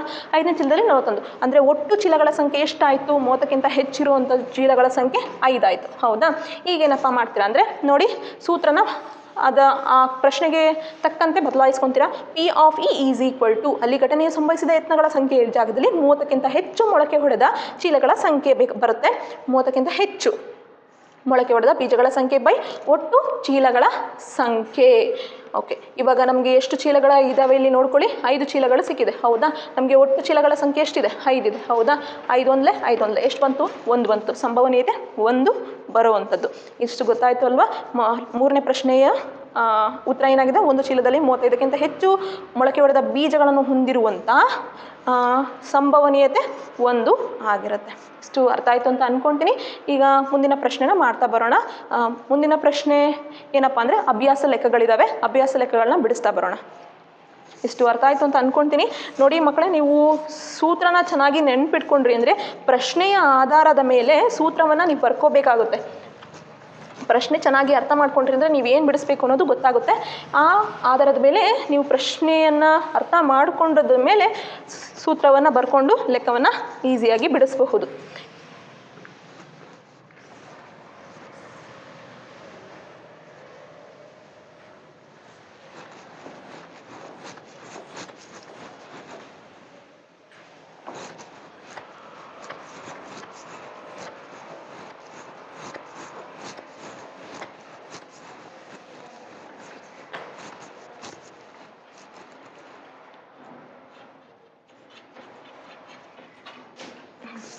ಈಗ ಮುಂದೆ ಅಭ್ಯಾಸ 15.1 ಸಂಭವನೀಯತೆಯಲ್ಲಿ ಇದರಲ್ಲಿ ಮೊದಲನೇ ಪ್ರಶ್ನೆ ಏನಿದೆ ಅಂತ ನೋಡ್ಕೊಳ್ಳೋಣ. ಅಭ್ಯಾಸವನ್ನು ಮಾಡೋಣ. ಅಭ್ಯಾಸ ಲೆಕ್ಕಗಳನ್ನ ಎಷ್ಟಿದೆಪ್ಪ ಅಂದರೆ 15.1. ಇದರಲ್ಲಿ ಮೊದಲನೇ ಪ್ರಶ್ನೆ ಏನಿದೆ ಫಸ್ಟು ನೋಡ್ಕೊಂಬಿಡೋಣ. ಮೊದಲನೇ ಪ್ರಶ್ನೆ ನೋಡಿ, ಒಂದು ಕ್ರಿಕೆಟ್ ಪಂದ್ಯದಲ್ಲಿ ಒಬ್ಬ ಬ್ಯಾಟ್ಸ್ವುಮನ್ ಇದ್ದಾಳೆ. ಅಂದರೆ ಹುಡುಗ ಅಲ್ಲ, ಅಂದರೆ ಹುಡುಗಿ ಇರುವಂಥದ್ದು ಬ್ಯಾಟ್ಸ್ವುಮನ್ ಇದ್ದಾಳೆ, ಮಹಿಳಾ ದಾಂಡಿಗ ಅಂತ ಹೇಳಿದ್ದಾರೆ. ಎದುರಿಸಿದ 30 ಎಸೆತಗಳಲ್ಲಿ, ಅಂದರೆ 30 ಚೆಂಡಿನ ಎಸೆತಗಳು ಬಂದಿರ್ತವೆ, ಅಂದರೆ 30 ಚೆಂಡುಗಳನ್ನ ಎಸೆತಿರ್ತಾರೆ. ಅದರಲ್ಲಿ 6 ಬೌಂಡ್ರಿಗಳನ್ನ ಬಾರಿಸ್ತಾಳೆ. ಅವಳು ಎಷ್ಟು ಬೌಂಡರಿಗಳನ್ನ ಬಾರಿಸಿದ್ದಾಳೆ? 6 ಬೌಂಡರಿಗಳನ್ನು ಬಾರಿಸಿದ್ದಾಳೆ. ಮತ್ತೇನು ಹೇಳಿದಾರಪ್ಪ ಅಂದರೆ ಅವಳು ಬೌಂಡರಿ ಹೊಡೆದ ಸಂಭವನೀಯತೆಯನ್ನು ಕಂಡುಹಿಡಿರಿ ಅಂತ ಹೇಳಿದ್ದಾರೆ. ಅವಳು ಬೌಂಡ್ರಿನ ಹೊಡೆದಿರ್ತಾಳಲ್ಲ, ಸೊ 6 ಹೊಡೆದಿದ್ದಾಳೆ. ಇಲ್ಲಿ ಅವರು ನೀವು ಕಂಡುಹಿಡಬೇಕಾಗಿರೋದು ಹೇಳಿರೋದು ಬೌಂಡರಿ ಹೊಡೆಯದ, ಅಂದರೆ ಅವಳು ಹೊಡೆದೇ ಇಲ್ಲ ಅನ್ನೋದ್ರದ್ದು ಸಂಭವನೀಯತೆಯನ್ನು ನೀವು ಕಂಡುಹಿಡಬೇಕು. ಇವಾಗ ಕಂಡುಹಿಡಬೇಕು ಅಂದರೆ ನೀವೇನಪ್ಪ ಮಾಡ್ತೀರ ಅಂದರೆ ಒಟ್ಟು ಎಸೆತಗಳಲ್ಲಿ 6 ಬೌಂಡ್ರಿಗಳನ್ನ ಅವಳು ಬಾರಿಸುತ್ತಾಳೆ. ಅದನ್ನು ಕಳೆದಾಗ ಅವಳು ಎಷ್ಟು ಬೌಂಡ್ರಿನ ಹೊಡೆದಿಲ್ಲ ಅನ್ನೋದು ನಮ್ಗೆ ಇಲ್ಲಿ ಸಿಗುತ್ತೆ. ಅದನ್ನು ಆಧಾರವಾಗಿಟ್ಕೊಂಡು ನೀವೇನು ಮಾಡ್ತೀರಾ, ಬೌಂಡರಿ ಹೊಡೆಯದ ಸಂಭವನೀಯತೆಯನ್ನು ಕಂಡುಹಿಡಿತಾ ಬರ್ತೀರಾ. ಪ್ರಶ್ನೆ ಅರ್ಥ ಆಯಿತು ಅಂತ ಅಂದ್ಕೊತೀನಿ ಮಕ್ಕಳೇ. ಇವಾಗ ಬಿಡಿಸ್ತಾ ಬರೋಣ. ಫಸ್ಟ್ ಏನು ಬರ್ಕೊಳ್ಳೋಣ, ಪರಿಹಾರ. ಇವಾಗ ಒಂದನೇದು ಪರಿಹಾರ ಬಿಡಿಸ್ತೀವಿ ಅಂದರೆ ಫಸ್ಟ್ ನಾವು ಅವ್ರ ಪ್ರಶ್ನೆ ಕೊಟ್ಟಿರೋದಲ್ಲಿ ದತ್ತಾಂಶ ಅನ್ನೋಣ ಬರ್ಕೋಬೇಕಾಗುತ್ತೆ. ಅಂದರೆ ಸೂತ್ರದ ಪ್ರಕಾರ ನಮಗೆ ಘಟನೆಯು ಸಂಭವಿಸಿದ ಯತ್ನಗಳ ಸಂಖ್ಯೆ, ಒಟ್ಟು ಯತ್ನಗಳ ಸಂಖ್ಯೆ ಬೇಕಾಗಿರುತ್ತೆ. ಅಂದರೆ ಒಟ್ಟು ಯತ್ನಗಳ ಸಂಖ್ಯೆನ ನಾನು ಎನ್ನಿಂದ ಸೂಚಿಸ್ತೀನಿ ಅಂದರೆ ಏನಂತ ತೆಗೆದುಕೊಳ್ಬೋದು, ಇದು ಎನ್ನ ಒಟ್ಟು, ಅಂದರೆ ಒಟ್ಟು ಚೆಂಡುಗಳು, ಅಂದರೆ ಒಟ್ಟಾರೆ ಬಂದಿರತಕ್ಕಂಥ ಚೆಂಡುಗಳಿನ ಸಂಖ್ಯೆ ಅಂತ ಹೇಳಿ ಬರ್ಕೋಬೋದು. ಒಟ್ಟು ಚೆಂಡುಗಳ ಸಂಖ್ಯೆ ಅಂತ ಹೇಳಿ, ಒಟ್ಟು ಚೆಂಡುಗಳ ಸಂಖ್ಯೆ ಅಂತ ಹೇಳಿ ತೆಗೆದುಕೊಳ್ಬೋದು ನೀವು. ಓಕೆನಾ? ಅಂದರೆ ಅವನು 30 ಎಸೆತಗಳು, ಅಂದರೆ 30 ಎಸೆತಂದರೆ ಬಾಲ್ನ ಎಸ್ತಿರ್ತಾರೆ ಅಲ್ವಾ, ಹಾಗಾಗಿರೋದ್ರಿಂದ ಒಟ್ಟು ಎಸೆತಗಳು ಎಷ್ಟು ಬಂದಿದ್ದಾವಲ್ಲಿ? 30 ಬಂದಿದೆ. ಅಂದರೆ ಎನ್ನ ಬೆಲೆ ಏನಾಯಿತು? 30 ಆಯಿತು ಅಲ್ವಾ. ಈಗ ಅಲ್ಲಿ 6 ಬೌಂಡರಿನ ಬಾರಿಸುತ್ತಾಳೆ ಅಂತ ಇದೆ. ಅಂದರೆ ಒಟ್ಟು ಅವಳು ಬಾರಿಸಿದ ಬೌಂಡರಿ ಎಷ್ಟು ಅಪ್ಪ ಅಂದರೆ ಒಟ್ಟು ಬೌಂಡರಿಗಳನ್ನು ಬರ್ಕೊಳ್ಳಿ. ಅಂದರೆ ಅವಳು ಬಾರಿಸಿರ್ತಕ್ಕಂಥ ಬೌಂಡರಿಗಳ ಸಂಖ್ಯೆ. ಅವಳು ಎಷ್ಟು ಬಾರಿಸಿದ್ದಾಳೆ? ಅವಳು ಬಾರಿಸಿರುತ್ತ 6 ಬೌಂಡರಿಗಳನ್ನ ಬಾರಿಸಿರ್ತಾಳೆ.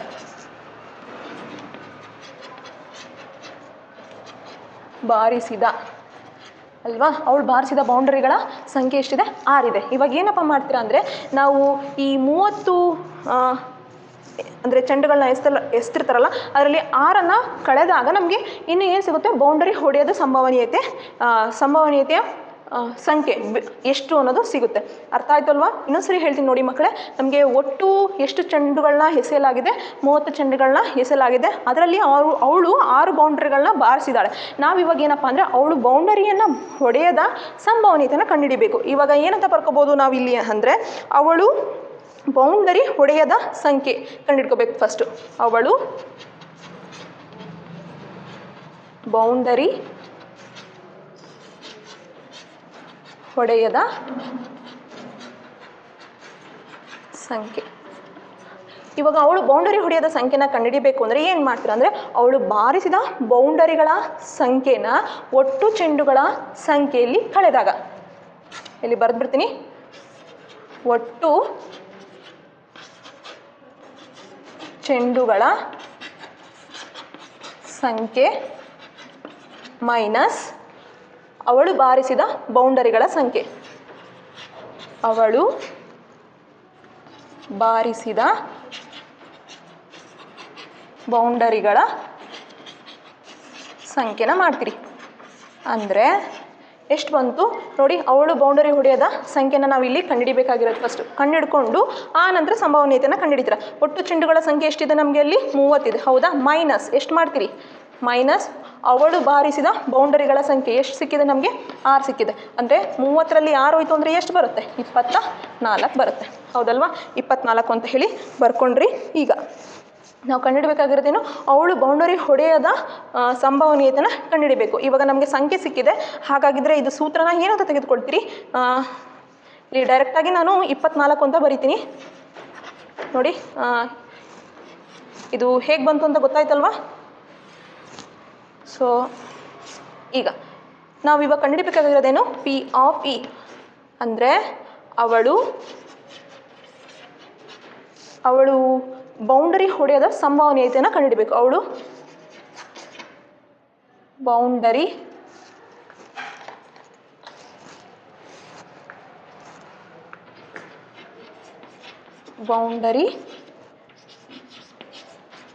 ಹೊಡೆಯದ ಸಂಭವನೀಯತೆ.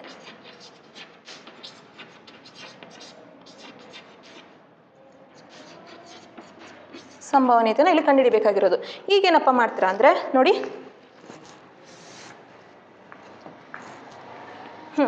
ನಾವು ಇವಾಗ P ಆಫ್ E ಅಂದರೆ ಅವಳು ಬೌಂಡರಿ ಹೊಡೆಯದ ಸಂಭವನೀಯತೆನ ಕಂಡುಹಿಡಿಬೇಕಾಗಿರೋದು. ಸೂತ್ರ ಏನು ಬರುತ್ತೆ ಹಾಗಿದ್ರೆ ಅಂದರೆ ನೋಡಿ, ಅವಳು ಬೌಂಡರಿ ಹೊಡೆಯದ ಸಂಖ್ಯೆ, ಬೌಂಡರಿ ಹೊಡೆಯದ ಸಂಖ್ಯೆ ಸೂತ್ರದ ಪ್ರಕಾರ ಪ್ರಶ್ನೆ ಆಧಾರದ ಮೇಲೆ ಈ ಸೂತ್ರನ ಬರ್ಕೊಳ್ತಾ ಇದ್ವಿ. ಆಮೇಲೆ ಒಟ್ಟು ಚೆಂಡುಗಳ ಸಂಖ್ಯೆ, ಒಟ್ಟು ಚೆಂಡುಗಳ ಸಂಖ್ಯೆ ಈಗ ಈಸ್ ಈಕ್ವಲ್ ಟು ಬೌಂಡರಿ ಹೊಡೆಯದ ಸಂಖ್ಯೆ ಎಷ್ಟಿದೆಯಪ್ಪ ಅಲ್ಲಿ 24 ಇದೆ ಬೈ. ಈಗ ಅವಳು ಎಷ್ಟು ಒಟ್ಟು ಚೆಂಡುಗಳನ್ನು ಎಷ್ಟು ಅಂತ ಹೇಳಿ ತೆಗೆದುಕೊಂಡಿದ್ದೀವಿ ನಾವು 30 ಅಂತ ಹೇಳಿ ತೆಗೆದುಕೊಂಡಿದ್ದೀವಿ. ಅಂದರೆ 24ರಿಂದ 24ನ್ನು ಭಾಗಿಸಿದಾಗ ಬರ್ತಕ್ಕಂಥದ್ದು ಎಷ್ಟು, ಇಲ್ಲಿ ಸೈಡಲ್ಲಿ ಮಾಡಿಬಿಡ್ತೀನಿ. 24 30ರಿಂದ ಏನಪ್ಪ ಅಂದರೆ 24ನ ಭಾಗಿಸಿ ನೋಡಿ. ನಾನು 2ರ ಮಧ್ಯೆಯಲ್ಲಿ ಮಾಡಿ ನೋಡ್ತೀನಿ. 2 1s 2, ಇಲ್ಲಿ 1 ಉಳಿತು. 2 5s 10, 2 1s 2 2s 4, 12/15 ಬಂತು. ಮತ್ತು ಎಲ್ಲಿ ಬರುತ್ತೆ, 2ರ ಮಧ್ಯೆಯಲ್ಲಿ ಎಲ್ಲಾದರೂ ಬರುತ್ತಾ, 3 ಮಧ್ಯೆಯಲ್ಲಿ ಬರುತ್ತಾ.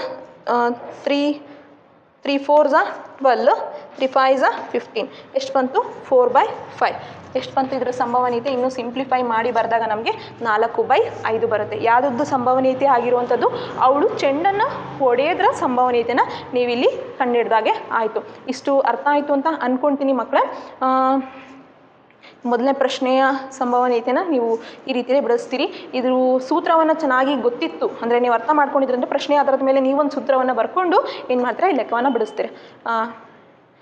ಈಗ ಮುಂದಿನ ಪ್ರಶ್ನೆ ಏನಿದೆ ಅಂತ ನೋಡ್ತಾ ಬರೋಣ.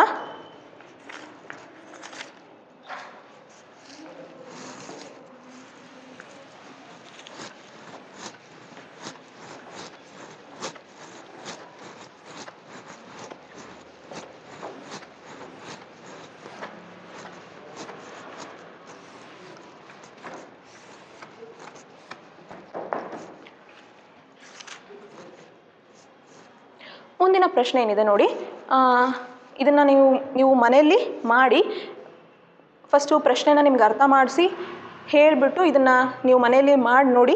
ನಿಮಗೆ ಬರಲಿಲ್ಲ ಅಂದರೆ ನಮಗೆ ಕಮೆಂಟ್ ಸೆಷನಲ್ಲಿ ಹಾಕಿ ನಾನು ಮುಂದಿನ ತರಗತಿಯಲ್ಲಿ ಹೇಳ್ಕೊಡ್ತೀನಿ. ಇಲ್ಲಿ ಪ್ರಶ್ನೆನ ಫಸ್ಟು ಏನಿದೆ ನೋಡ್ಕೊಳ್ಳಿ ಮಕ್ಕಳೇ. 2 ಮಕ್ಕಳಿರುವ 1500 ಕುಟುಂಬಗಳನ್ನು ಯಾದೃಚ್ಛಿಕವಾಗಿ ಆರಿಸಲಾಗಿದೆ ಮತ್ತು ಕೆಳಗಿನ ದತ್ತಾಂಶಗಳನ್ನು ದಾಖಲಿಸಿದೆ. ಅಂದರೆ ಒಂದು ಕೋಷ್ಟಕ ರೂಪದಲ್ಲಿ ಕೊಟ್ಟಿದ್ದಾರೆ. ಒಂದು ಕುಟುಂಬದಲ್ಲಿ ಹುಡುಗಿಯರ ಸಂಖ್ಯೆನ ಕೊಟ್ಟಿದ್ದಾರೆ ಮತ್ತು ಕುಟುಂಬಗಳ ಸಂಖ್ಯೆನ ಕೊಟ್ಟಿದ್ದಾರೆ. ಇಲ್ಲಿ ಫಸ್ಟು 2 ಮಕ್ಕಳು ಇರುವಂಥದ್ದು ಅಂತಹ ಕುಟುಂಬಗಳು ಎಷ್ಟನ್ನು ಆರಿಸಿದ್ದಾರೆ ಅಂದರೆ 1500 ಕುಟುಂಬಗಳನ್ನ ಆರಿಸಿದ್ದಾರೆ. ಅದನ್ನು ಕೋಷ್ಟಕ ರೀತಿಯಲ್ಲಿ ಕೊಟ್ಟಿದ್ದಾರೆ. ಒಂದು ಕುಟುಂಬದಲ್ಲಿ ಹುಡುಗಿಯರ ಸಂಖ್ಯೆ ಎಷ್ಟಿದೆ ಅಂದರೆ ಒಂದು ಹುಡುಗಿಯರು 2 ಇರುವಂಥ ಹುಡುಗಿಯರ ಕುಟುಂಬಗಳು 475 ಇದೆ. ಅದೇ ಒಂದು ಹುಡುಗಿ ಇರುವಂಥ ಕುಟುಂಬ 814 ಇದೆ. ಅದೇ ರೀತಿ 0 ಅಂದರೆ ಹುಡುಗಿಯರೇ ಇಲ್ಲ ಅನ್ನೋ ಇರುವಂಥ ಕುಟುಂಬಗಳು 211 ಇದೆ. ಇದನ್ನು ಏನಪ್ಪ ಮಾಡ್ತಾರೆ ಅಂದರೆ ಇದರ ಆಧಾರದ ಮೇಲೆ ಅವರು ಒಂದಿಷ್ಟು ಪ್ರಶ್ನೆಗಳನ್ನ ಕೊಟ್ಟಿದ್ದಾರೆ. ಯಾದೃಚ್ಛಿಕವಾಗಿ ಆರಿಸಿದ ಒಂದು ಕುಟುಂಬದಲ್ಲಿ ಅಂದರೆ ಒಂದೊಂದೇ ಕುಟುಂಬನ ಅವರು ಆರಿಸಿದ್ದಾರೆ. ಅದರಲ್ಲಿ ಅಂದರೆ 1500 ಕುಟುಂಬಗಳನ್ನ ಆರಿಸಿದ್ದಾರೆ. ಅಲ್ಲಿ ಏನಪ್ಪ ಅಂದರೆ 2 ಹುಡುಗಿಯರು ಇರುವಂಥ ಸಂಭವನೀಯತೆಯನ್ನು ನೀವು ಕಂಡುಹಿಡಬೇಕು. ಆಮೇಲೆ ಏನಪ್ಪ ಅಂದರೆ ಒಂದು ಹುಡುಗಿ ಇರುವಂಥ ಕುಟುಂಬದ ಸಂಭವನೀಯತೆಯನ್ನು ಕಂಡುಹಿಡಬೇಕು. ಅಂದರೆ ಹುಡುಗಿನೇ ಇಲ್ಲ ಆ ಕುಟುಂಬದಲ್ಲಿ ಅನ್ನೋದರ ಸಂಭವನೀಯತೆಯನ್ನು ಕಂಡುಹಿಡಬೇಕು ನೀವಿಲ್ಲಿ. ಆಮೇಲೆ ಏನು ಮಾಡ್ತೀರಾ ಅಂದರೆ ಆ ಇಷ್ಟು ಸಂಭವನೀಯತೆಗಳನ್ನ ತೆಗೆದುಕೊಂಡು ಅದರ ಮೊತ್ತ ಒಟ್ಟಾರೆ ಕೂಡಿದಾಗ ಮೊತ್ತವು ಹೊಂದು ಬರುತ್ತಾ ಅನ್ನೋದನ್ನು ನೀವು ಚೆಕ್ ಮಾಡಬೇಕು. ಪ್ರಶ್ನೆ ಅರ್ಥ ಆಯಿತು ಅಂತ ಅಂದ್ಕೊಳ್ತೀನಿ. ಈ ಪ್ರಶ್ನೆಯನ್ನು ನೀವು ಮನೆಯಲ್ಲಿ ಬಿಡಿಸಿ ನಿಮಗೆ ಗೊತ್ತಾಗಿಲ್ಲ ಅಂದರೆ ಕಮೆಂಟ್ ಸೆಷನಲ್ಲಿ ಹಾಕಿ ನಾನು ಅದಕ್ಕೆ ಸೊಲ್ಯೂಷನ್ನ ಮುಂದಿನ ತರಗತಿಯಲ್ಲಿ ಹೇಳ್ಕೊಡ್ತೀನಿ. Thank you.